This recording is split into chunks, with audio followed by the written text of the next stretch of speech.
আসসালামু আলাইকুম এভরিওয়ান, কি অবস্থা সবার? আশা করি সবাই অনেক ভালো আছেন। আমি মোহাম্মদ বনিয়ামিন, একজন ফুল স্ট্যাক ওয়েব ডেভেলপার। আর আজকে এইটা আমাদের CSS3-র 5 নম্বর ভিডিও। এই ভিডিওতে অ্যাকচুয়ালি আমরা প্যাডিং নিয়ে আলোচনা করব। প্যাডিং জিনিসটা কী, প্যাডিং কীভাবে কাজ করে, আমরা কোড করে সব কিছু জানবো। ইন ডিটেলস আলোচনা করব প্যাডিংয়ের উপরে। সো এই ভিডিওটা শুরু করার পূর্বে বলে নিচ্ছি, যারা এই ভিডিওটা প্রথম দেখতেছেন বা CSS3টা HTML5 শেষ না করে দেখতেছেন, তাদের এইটা শেখার পূর্বে HTML-এর পুরো প্লেলিস্টের ভিডিওগুলো দেখে দেন এটাতে আসতে হবে। কারণ এই ভিডিওর প্রি রিকোয়েজিট হচ্ছে HTML5 আপনি না জানলে এই ভিডিওর অনেক কিছুই আপনি বুঝবেন না।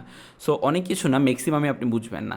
সো এর পূর্বে এই ভিডিওগুলো দেখার পূর্বে বা CSS3টা শুরু করার পূর্বে আপনি আমাদের প্লেলিস্ট থেকে HTML5-এর ভিডিওগুলো দেখে দেন এই ভিডিওতে আসুন। আচ্ছা, বেশি কথা না বাড়িয়ে আমরা আমাদের স্ক্রিনে চলে যাচ্ছি। এটা হলো আমাদের গত দিনের যে কোডগুলো আছে ওইটা, গত দিনের যে কোডগুলো আছে ওইটা। তো এটা হচ্ছে আমাদের লাইভ সার্ভার, আমরা এখানে লাইভে দেখব। আর এটা হচ্ছে আমাদের আপনার হচ্ছে code editor, VS code styles .css ফাইলটা এখানে আছে, আর HTML ফাইলটা এখানে। আমরা আমাদের দেখার সুবিধার্থে CSS-এর এই যে ফাইলটা আছে এই ফাইলটাকে সিলেক্ট করে ভিউতে গিয়ে এডিটর লেআউটে গিয়ে স্প্লিট ডাউন করে দিব, তাহলে আমাদের CSS-এর ফাইলটা নিচে চলে আসবে। ওকে, এখন আসি প্যাডিং জিনিসটা কি। প্যাডিং হচ্ছে প্রসারিত করা। প্যাডিং শব্দের অর্থ হচ্ছে প্রসারিত করা। যখন আমরা কোনো কিছুকে কোনো সাইড থেকে বা কোনো কর্নার থেকে প্রসারিত করতে যাব, সেই ক্ষেত্রে আমরা আমাদের প্যাডিংটা ইউজ করব। দেখেন, একটা সার্কেল এখানে আছে, এটা চাইলে আমি উপরে উঠাইতে পারি, নিচে নামাইতে পারি, কিন্তু এটা হচ্ছে আমি মার্জিন দিয়ে করতে পারি, প্যাডিং দিয়ে করতে পারি। যেমন আমার সব দিক ঠিক রেখে একটা সাইড প্রসারিত করে ওই সার্কেলের যে সাইডটা আছে ওইটা ফিল আপ করে দিতে হবে, এই জন্য আমরা প্রসারিত করবো। তো ওই টাইমটাতে আমরা প্যাডিং ইউজ করব। যাই হোক, আমরা কোড করলে এটা বুঝতে পারবো। আচ্ছা, আমরা একটু কোড করি। ধরেন আমি আমার বডির ভিতরে একটা ডিভিশন ডিভিশন নিলাম। এই ডিভিশনটার একটা নাম দিব। আমি ক্লাস দিয়েও সিলেক্ট করতে পারি, আবার আইডি দিয়েও সিলেক্ট করতে পারি, ঠিক আছে। D1 দিলাম, এটার নাম। আমি চাচ্ছি এটার ভিতরে একটা প্যারাগ্রাফ লিখে দেই। পি ট্যাগের ভিতরে লিখলাম I love Bangladesh. Okay, I love Bangladesh. Done, control S দিয়ে সেভ করি, আমাদের লেখাটা চলে আসছে। স্টাইলে গিয়ে আমি যখন এই ডিভিশনের উপরে কাজ করব, অবশ্যই আমাদের যে ক্লাসের যে নামটা দিয়েছি ওই নামটা দিয়ে এটাকে কল করব বা অ্যাক্সেস করব।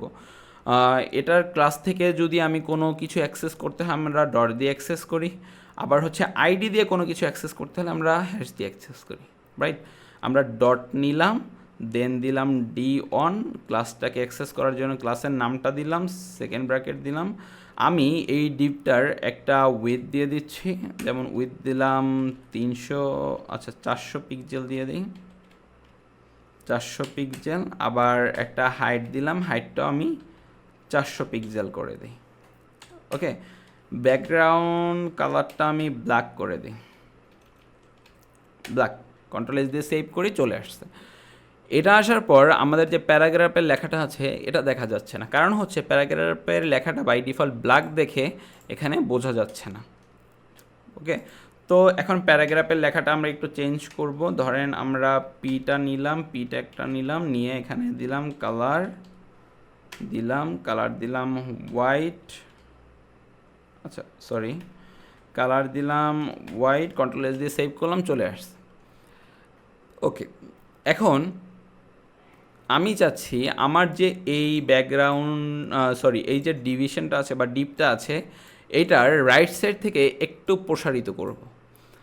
সব দিক ঠিক রেখে, মানে এই কয় দিক ঠিক রেখে, 3টা দিক যেমন টপ বটম লেফট ঠিক রেখে রাইট সাইডটা প্রসারিত করব।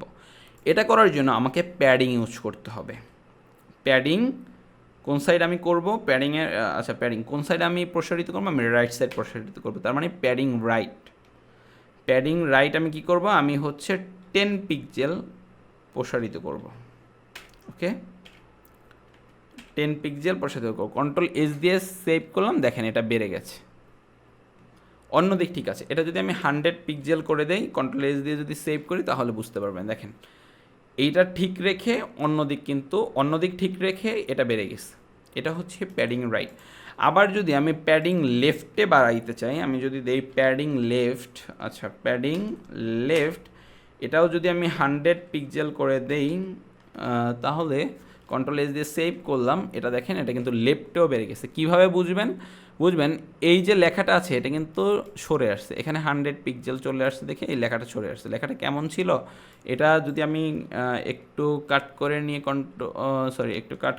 কন্ট্রোল এস দিয়ে সেভ করি, দেখেন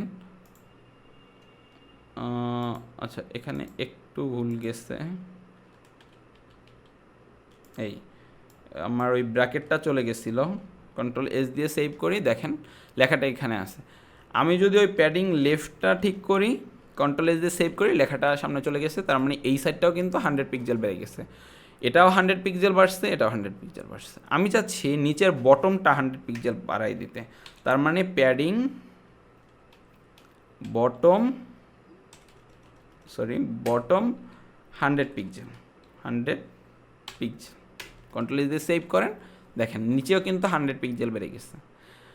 আচ্ছা আমি চাচ্ছি যে এই লেখাটা আছে এটা টপটা 10 পিক্সেল বেড়ে যাবে, ওকে, তার মানে হবে প্যাডিং টপ, মনে রাখবেন যে প্যাডিং টপ 10 পিক্সেল।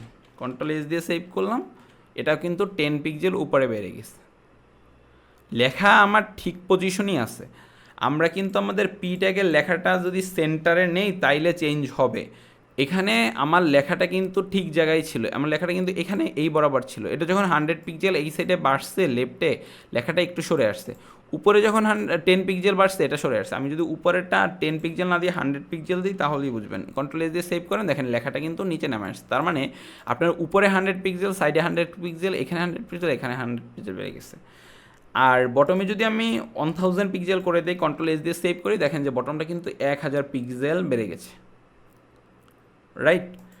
এইটা কি অ্যাকচুয়ালি প্যাডিং বলা হয়। কোনো কিছুকে প্রসারিত করার পূর্বে করাকে প্যাডিং বলা হয়। এটা ইমেজ হতে পারে, এটা অন্য কিছু হতে পারে, ওকে। সো আজকের এই ভিডিওতে আমরা প্যাডিংটা দেখেছি, আর গত ভিডিওগুলো আমি অলরেডি আপলোড করে দিয়েছি, আর এই ভিডিওগুলো সিকোয়েন্স অনুযায়ী আপলোড হতে থাকবে। আর আজকের ভিডিও এই পর্যন্তই। যদি ভিডিওটা ভালো লাগে অবশ্যই একটা লাইক দিবেন, চ্যানেলটা সাবস্ক্রাইব করে সাথে থাকবেন, পাশাপাশি আমাদের কোর্সগুলো সিকোয়েন্স অনুযায়ী করবেন, তাহলেই আপনি বুঝতে পারবেন। আর ভিডিওগুলো এমনভাবে সাজাচ্ছি যাতে আপনাদের বোঝার সুবিধা হয়, ইভেন আপনারা ভালোভাবে কোর্সটা কমপ্লিট করে পিএইচডি টু HTML যেতে পারেন। সো ভিডিওটা এই পর্যন্তই, ভালো থাকবেন, আমার জন্য দোয়া করবেন। টিল দেন টেক কেয়ার, আসসালামু আলাইকুম।